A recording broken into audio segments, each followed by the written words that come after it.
Tentu menarik untuk tahu apa yang Bang Ucok lakukan, terutama selama masa pandemi. Saat ini, Mas, Iya. saya sibuk di bidang per-YouTuber dulu. Uh, Ah, emang punya channel YouTube? iya, Apa namanya? namanya Ucok Baba Official. Saya ingin mendengar cerita tentang komunitas. Ya, Bang Ucok kan punya komunitas namanya komunitas Ubi. Ubi. Itu artinya terdiri dari petani-petani singkong gitu. Bukan, Mas. Oh, apa dong? Iya, maksudnya mirip dengan singkong gitu ya. Oh. Enggak, jadi gini. Kita punya punya organisasi itu yaitu UBI, Unik Berkarya Indonesia. Oh, disingkat Ubi. UBI. Anggotanya apakah semua orang-orang Mini? Semua orang mini, Mas. Paling tinggi orang Mini yang jadi anggota itu berapa? Berapa tingginya? Tingginya paling 120. 100, itu yang paling tinggi. Paling tinggi. Yang paling mini, yang paling apa istilahnya? Pendek. Yang paling pendek itu paling 94 cm. Oke. Kalau Bang Ucok berapa tingginya? Saya 160. Dulu, Mas. Oh, terus kenapa menyusut? Itu ketiban. Oh, Ketiban sama derita, Mas. iya, beban hidup terlalu berat. Iya, beban hidup Sehingga berat. lama-lama makin kecil, makin kecil. Bang Ucok ini tingginya berapa? Serius ini pertanyaan. Kalau saya, Mas, tingginya 94 cm. Oh, jadi yang paling kecil ini? Iya. Di antara orang-orang Mini? Iya. Tapi di Indonesia orang yang paling Mini itu berapa? Oh, pernah itu ada 35 cm. Tapi dia nggak lama bersama kita, dipanggil yang sama kuasa. Oke, ini kan komunitas UBI sejak awal didirikan untuk memperjuangkan Ya, hak-hak dari orang-orang Mini. betul. Emang selama ini apa masalah yang dihadapi oleh orang-orang Mini di dalam kehidupan bermasyarakat ini? Kami ini boleh dibilang dimarginalkan, Mas. Hak-hak apa yang selama ini tidak didapatkan atau diperoleh oleh orang-orang Mini di Indonesia? Loh, salah satu contoh, Mas. Ketika kita misalnya bekerja, Iya, banyak teman-teman saya itu sarjana. iya. Bahkan mereka melamar ke salah satu perusahaan itu sama sekali tidak bisa, Mas. Pasti banyak orang yang ingin tahu juga, di Indonesia itu apakah ada data mengenai orang-orang Mini? Ada berapa banyak orang Mini di Indonesia? Ada datanya nggak? Ada, Mas. Jadi yang sudah masuk ke data kita, ya di seluruh Indonesia, maksudnya baru beberapa provinsi ya. Iya. Nah, jadi itu yang sudah aku masuk dong Bang Ucok, Iya. aku masuk dong Bang Ucok, seperti itu, Mas. Jadi kita catat, itu sudah mencapai 650 orang. Umumnya mereka bekerja sebagai apa? Nah, itu dia, Mas. Yang saya sedihkan itu di antara kami ini. Iya, kenapa? Apa pekerjaan Jadi umumnya? pekerjaan mereka itu nggak ada yang tetap, Mas. Artinya juga kehidupan mereka tidak tidak terlalu sejahtera. Betul Ya. sekali. Baru tahun-tahun ini yang bisa saya buat salah satu program itu sudah mulai bekerja. Sudah hampir 22 orang, Mas. Yang bekerja sebagai? Sebagai baik pegawai maupun tapi bukan pegawai negeri ya. Pekerja. Oh, pekerja tetap. Tetap. Dari tadinya yang pekerjaan tidak tetap. Belum, Mas. Umumnya bekerja sebagai apa? Nah. Penghibur atau apa? Nah, makanya saya bilang tadi, Mas, orang Mini itu banyak yang sarjana, Mas. Itu namanya Raka, dia sarjana sosial. Sekarang kepala keuangan rumah sakit mewah yang ada di Bekasi. Tepuk tangan. Lebih daripada UMR gajinya sekarang. Wow. Dan itu di rumah sakit itu sekarang sudah hampir 7 orang yang kerja di situ, Mas. Jadi mereka pertama puas atas hasil kerjanya. Loh?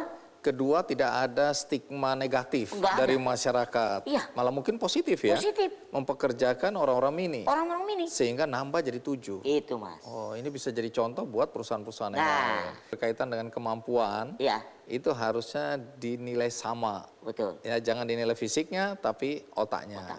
Kepada masyarakat, bolehkah Bang Ucok sampaikan sesuatu, bagaimana kami harus memperlakukan orang-orang Mini ini, bagaimana kami harus juga menghargai orang-orang Mini ini, bahwa mereka adalah saudara kita, mereka harusnya tidak berbeda dengan orang-orang yang lain, perbedaan itu hanya fisik, tapi selebihnya kan tidak. Ada yang mau disampaikan kepada penonton? Jadi aku susah, Mas Andi, untuk menyampaikan itu. Itu tidak bakalan terjadi, nggak bakalan akan bisa merubah itu, Mas. Oke. Karena image kita itu di Masyarakat. Indonesia ini sangat jauh berbeda di negara-negara lain. Makanya saya ngomong di sini juga nanti bukan pendengar yang akan merubah. Justru orangnya yang merubah. Paham ya Mas Edi? Iya. Orang yang pendengar itu nggak bakalan bisa merubah. Karena di depan mata dia kadang-kadang dia bisa keceplosan. Jadi ini sebenarnya kembali kepada diri orang-orang Orang-orang mini, mini. ya? Kita ini Mereka bisa mau- Mas. Oke. Kita ini bisa. Makanya seperti saya bilang tadi, salah satu seorang itu sarjana. Dia sarjana sosial. Terus dia melamar kerjaan. Nggak diterima. Ke sana nggak diterima. Ke sini nggak diterima. Begitu dia ketemu dengan saya kasih saran. Tenang, kamu ikut bergabung di komunitas kita ini. Apapun yang terjadi akan saya lakukan. Apapun yang terjadi akan saya usahakan. Pada saat umur 18 tahun katanya kamu sudah mulai tertarik untuk mengetahui lebih banyak lagi tentang dunia saham. Saham, betul. Waktu itu 2010 ya, waktu awal banget itu Mas Andi masuk kuliah. Kebetulan memang background dari ekonomi dulu kuliahnya, cuma nggak sengaja, ini bener-bener nggak sengaja dulu ikut ada istilahnya sekolah pasar modal. Nah dulu kok ada sekolahnya ya, lucu banget apa ini gitu, pasar modal, saham. Terus jadi kepo, saya coba ikut, sekaligus di situ waktu itu ada kompetisinya. Jadi buat anak-anak kuliah waktu itu saya ikut kompetisinya dan ikut sekolah pasar modalnya hanya 1 hari doang, itu sekolah tersingkat kayaknya yang pernah saya ikutin. Tapi pengaruhnya besar dalam Tapi hidupmu iya, ya? ternyata pengaruhnya luar biasa. Terus saya ikut kompetisinya juga, merasakan dunia investasi saham dan bursa di zaman dahulu itu seperti apa. Jadi yang masih tradisional sekali lah, masih bukan online seperti sekarang, semua serba teknologi. Dan berawal dari iseng, ikut kompetisinya juara 1. Terus dari situ akhirnya mulai semakin tertarik, dapat hadiah lah kan dari bursa. Iya. Akhirnya mulai pelan-pelan cari tahu, googling ya, di zaman itu ngandelin Google lah, belum hype Instagram segala macem kayak gitu. Terus bolak-balik beberapa kali saya main dalam tanda kutip belajar di kantor perwakilan Bursa Efek. Kebetulan waktu saya kuliah di Undip Semarang, jadi terdekat ya waktu itu Bursa Efek Semarang. Saya bolak-balik main, tanya-tanya segala macem, semakin tertarik lah. Oh kok kayaknya semakin menarik nih ya investasi. Menariknya apa sih? Menariknya karena bisa menghasilkan imbal hasil. Itu yang tidak, kan saya tipenya emang zaman kuliah saya juga dagang. Waktu masih mahasiswa saya dagang batik karena saya orang Pekalongan. Tapi pas nyobain seluk-beluk tentang pasar modal khususnya saham ini, ternyata nggak beda jauh kok sama seperti saya dagang batik kayak gitu. Cuma beda produknya aja mungkin lebih terdengar lebih keren kayak gitu di zaman itu, apalagi ya saham masih terkesan eksklusif. Saya taunya nggak mungkin lah mahasiswa kayak saya ataupun yang lain anak-anak muda gini bisa beli saham kayak gitu. Waktu itu sama sekali masih skeptis. Nah Tapi kemudian 7 tahun yang lalu kamu kan mendirikan komunitas investor saham pemula. Iya. Tujuannya apa ya? tujuannya saya nggak pengen masyarakat merasakan susahnya belajar investasi seperti saya dulu. Ya di zaman saya masih sangat minim literasi, nyaris saya nggak menemukan forum atau komunitas, wadah tempat saya bisa nanya-nanya atau sekedar dari senior atau segala macam. Jadi mempermudah masyarakat. Artinya kamu merasa bahwa dunia saham ini positif, sehingga kamu ingin mendorong orang mengetahui lebih mudah, lebih banyak akses untuk literasi saham lah ya. Betul banget ya, karena saya sudah merasakan sendiri kebermanfaatan dari investasi ini dalam hidup saya gitu. Emang kebermanfaatannya apa dalam hidupmu, apa itu Iya, manfaat? menemukan satu sumber income lainnya yaitu dengan berinvestasi gitu ya. Oh, Itu jadi kamu kekumpul. merasa manfaatnya dengan membeli saham, ternyata kamu dapat keuntungan. Iya. Dari situ kamu bisa membeli kebutuhan Betul. hidupmu waktu itu ya. Dari sisi perekonomian jujur itu cukup membantu lah Wah. untuk mahasiswa yang saya anak tunggal dan cuma hidup bareng bapak waktu itu, jadi sangat membantu. Saya ingin masyarakat juga merasakan manfaatnya Apa seperti yang kamu rasakan? Iya, apa yang saya rasakan. Oke. Nah, beberapa waktu yang lalu Friska juga menyebutkan bahwa ini sebuah gerakan sosial. Nah, gerakan sosial, kenapa ada penamaan gerakan sosial padahal ini adalah komunitas investor saham pemula? Artinya ada konotasi bisnis tapi kok sosial? Iya, karena basisnya di komunitas ini semuanya volunteer. Oh, Jadi di daerah-daerah pun kita mencari relawan-relawan yang mereka sama-sama tergerak ingin memajukan lah literasi investasi di daerahnya. Mari gabung sama ISP kayak gitu. Makanya kita menamakan social movement community. biasanya dalam pertemuan dengan para pemula yang betul-betul awam tentang saham, apa yang disampaikan oleh Friska dan para ambasador sini? Yang kita sampaikan di awal pasti tentang investasi bodong. Maraknya investasi bodong itu pasti di awal kita sampaikan. Dan kita selalu menyampaikan investasi bodong itu semakin kesini semakin banyak. Dan terutama yang disasar itu orang-orang daerah. Diiming-imingi imbal hasil gede kayak gitu. Sampai ada yang rela jual tanah atau mungkin akte rumah segala macam kayak gitu kan, itu sangat bikin miris ya, orang-orang sampai segitunya hanya karena iming-iming besar.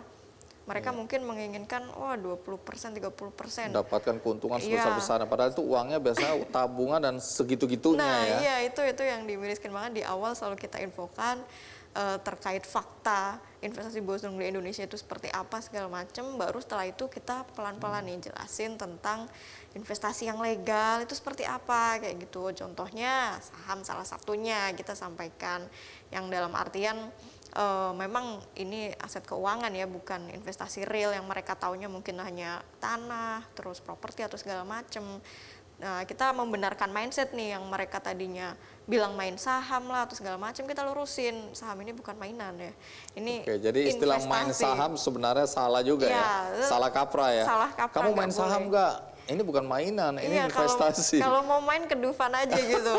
Karena ini Iya, saham iya. itu instrumen investasi, jadi bolehlah teman-teman sebut investasi boleh, dagang saham boleh, intinya nggak main, karena nanti hasilnya main-main kayak Iya. gitu. Apakah di dalam komunitas investor saham pemula ini diarahkan untuk membeli saham-saham tertentu? Misalnya dikasih tips, kamu untuk minggu ini beli saham ini atau jangan beli saham itu. Itu dilakukan atau tidak? Tidak sama sekali, tidak boleh. Tidak boleh. Saya tidak membolehkan semua volunteer yang di daerah pun sampai memberikan rekomendasi, karena itu bukan. Kenapa nggak boleh? Bukan ranah kami komunitas. Oh, jadi ini lebih mengedukasi Iya, ya. betul. Dan pula dari bursa memang tidak memperbolehkan orang-orang yang tidak terlisensi memberikan rekomendasi. Nah, kalau bicara mengenai edukasi, belakangan kan Friska juga memanfaatkan media sosial termasuk Instagram ya, Iya. untuk mengedukasi terutama pemula ini. Tidak peduli usianya berapa. Iya. Nah, kalau dalam hal ini di Instagramnya Friska, apa yang paling utama yang biasanya Friska bagikan? Oh, yang Informasinya. selalu saya bagikan lebih ke why. Mengapa? Mengapa kita udah mulai harus melek investasi segala macam. Jadi pelan-pelan dari situ, why-nya dulu deh masyarakat tahu kenapa mereka sekarang udah butuh investasi. Karena orang taunya cuma nabung, nabung, nabung. Dari kecil pun kita selalu diajarinya kan nabung, pangkal, kaya segala macam kayak gitu. Padahal investasi itu banyak bentuknya ya. Iya, padahal ternyata nabung, nabung, nabung terus kegerus inflasi, kapan kayanya kayak Iya, gitu. bunganya udah kecil ya. Makanya jadi di Instagram pun Bukan berarti orang nggak boleh menabung, bukan. Iya, tetap. Tapi ada alternatif Iya, lain, betul. bukan satu-satunya ya. Saya selalu menyampaikan bahwa teman-teman di sini semua punya tujuan finansial. Kita semua ingin sejahtera, mungkin dari sisi ekonomi segala macam. Nah, jadikanlah investasi ini sebagai kendaraan menuju ke sana. Friska, bagi orang-orang yang sampai hari ini masih takut untuk berinvestasi saham, apa nasihat yang paling sederhana yang bisa Friska sampaikan? Nasihat yang paling sederhana biasanya selalu menyampaikan teman-teman di sini kalau nggak investasi sama sekali sebenarnya itu jauh lebih berisiko. Ya, risikonya jelas. Kalau uang ditaruh di lemari di bawah bantal itu jauh lebih berisiko. Apalagi yang masih tradisional kayak gitu, yang masih nabung di celengan segala macam kayak gitu, itu sebenarnya sama aja teman-teman sedang menghadapi risiko inflasi. Itu udah yang paling nyata dan dirasakan. Cuma memang masyarakat belum begitu sadar mungkin ya. Jadi nggak berinvestasi aja udah ada risikonya. Ya investasi juga pasti berisiko, tapi itu tadi sifatnya risikonya bisa manageable. Kita bisa memanajemen, kita bisa mencari ilmunya, belajar untuk meminimalisir itu. Karena ya dengan investasi saya yakin kalau semua orang terliterasi dengan baik, harusnya banyak tujuan-tujuan finansial tiap orang tercapai, kesejahteraan semakin meningkat, mungkin tingkat kemiskinan di Indonesia akan semakin berkurang. Harapannya seperti itu. Baik, jadi kita sejahtera bersama ya. Iya. Kalau ada yang tertarik mau dengerin apa yang disampaikan oleh Friska, Instagramnya, akunnya namanya apa ya? Kalau sekarang saya aktif di @ngertisaham. Berkebaya itu kesannya repot banget gitu loh. Repot nggak ini sehari-hari harus berkebaya? Justru karena udah menemukan cara pakai kainnya yang enak kali ya, yang cocok, akhirnya nggak ngerasa repot sama sekali. Oh, kalau sudah terbiasa ya Karena udah biasa aja terbiasa, ya. iya. Oke, kalau dibilang berkebaya itu artinya apa? Berkebaya itu artinya memakai pakaian yang modelnya kebaya, dan yang paling ideal adalah juga memakai bawahnya kain. Karena sejarahnya kita, nenek moyang kita itu dari dulu itu berkebaya dan berkain. Nah, kalau Bu Rahmi, kalau setiap hari berkebaya gitu artinya punya koleksi kebaya berapa banyak tuh? Kalau koleksi kebaya, terakhir saya ngitung-ngitung ada 330-an. 300. Dan dengar-dengar bukan cuma setiap hari pakai kebaya atau berkebaya, tapi bahkan naik gunung juga berkebaya. Iya, betul. Naik gunung. Tentu yang ingin diketahui oleh penonton Kikendi adalah bagaimana awal mulanya Bu Rahmi ini mulai merasa bahwa berkebaya ini menjadi penting sebagai bagian dari membangkitkan apa istilahnya budaya, membangkitkan citra diri bangsa Indonesia. Jadi sebetulnya kita nggak sengaja waktu itu kumpul-kumpul.